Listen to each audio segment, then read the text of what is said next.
Oh, the smell of fumes in the morning. Smells like victory.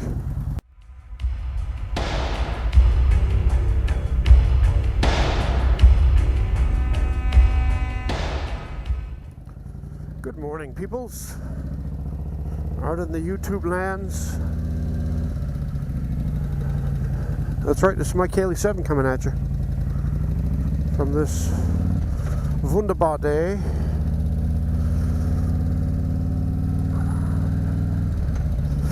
It's currently 69 degrees Fahrenheit.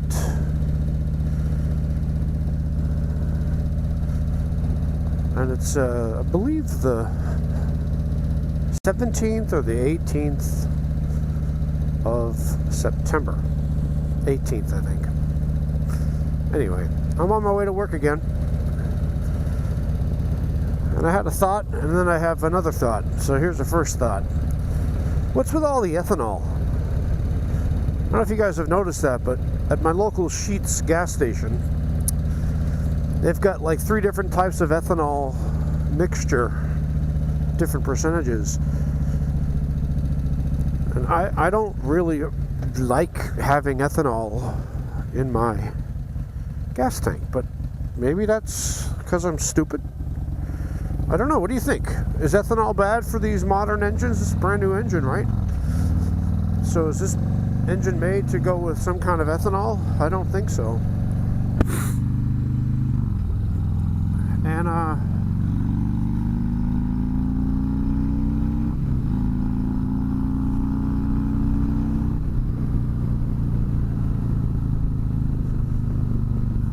hate when people start creeping up my butt the second I get out on that street. Anyway. So I'm wondering if there's a gas station that has gas that's got no ethanol in it that I can go to that's nearby.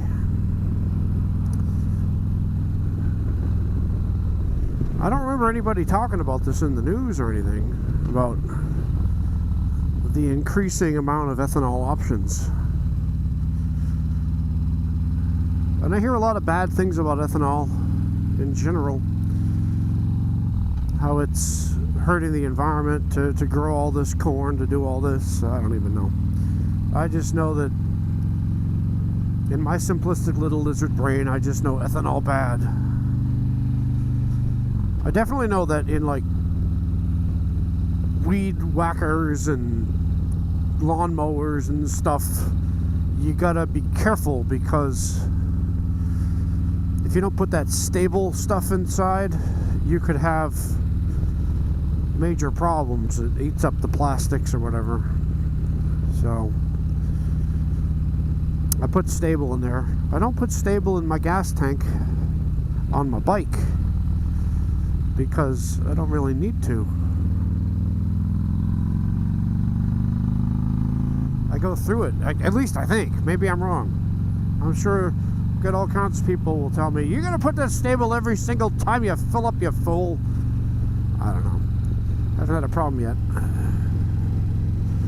Alright, so there's the end of that thought. Look at this guy coming over the yellow line, you asshole. Jeez, Sue.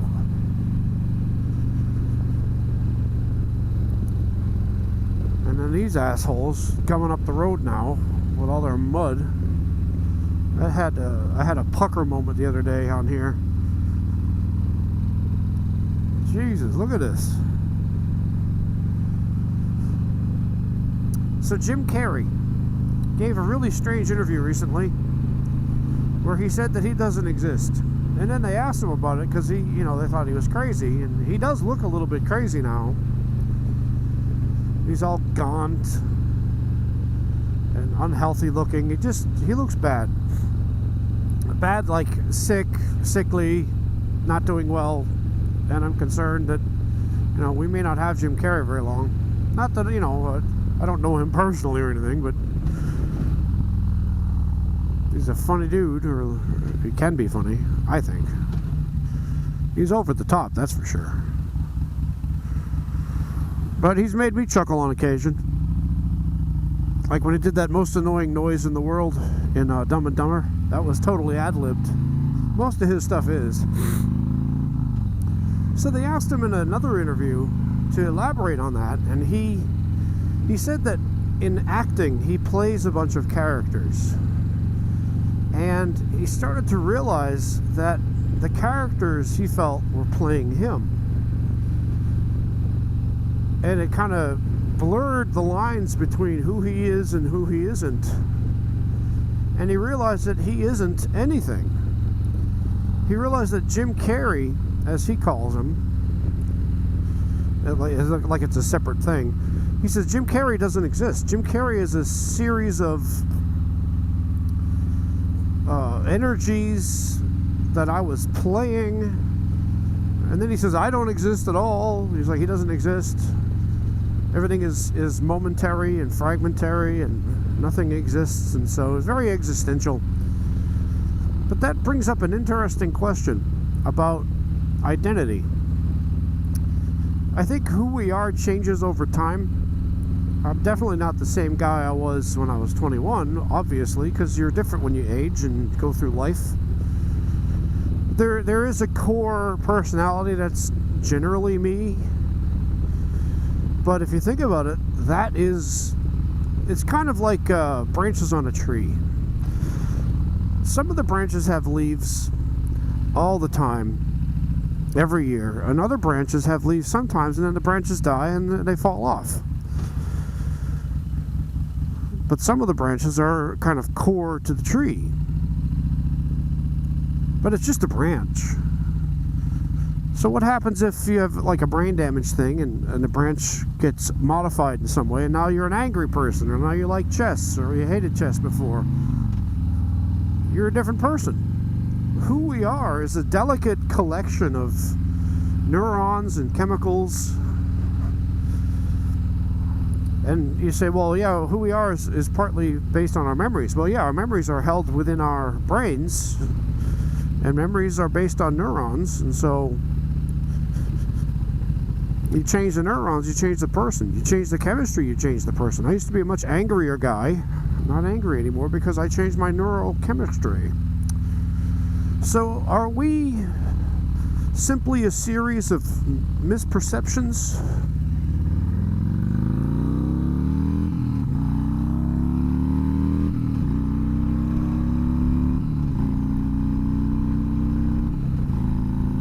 I don't know.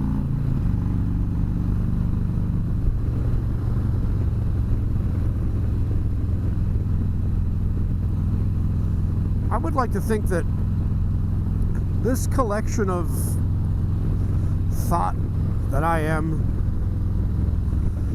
even if it's temporary, even if it's fragmentary and only happening now and it could change any minute, I think it's fine. I don't really give a shit.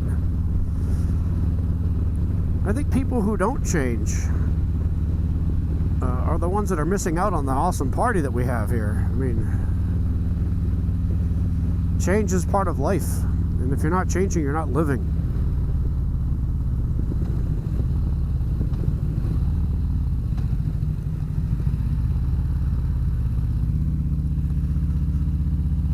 Anyway, that's my crazy thought for this Monday. It's my Kaylee 7 saying, stay safe out there. Hope you're doing well. We'll talk to you later.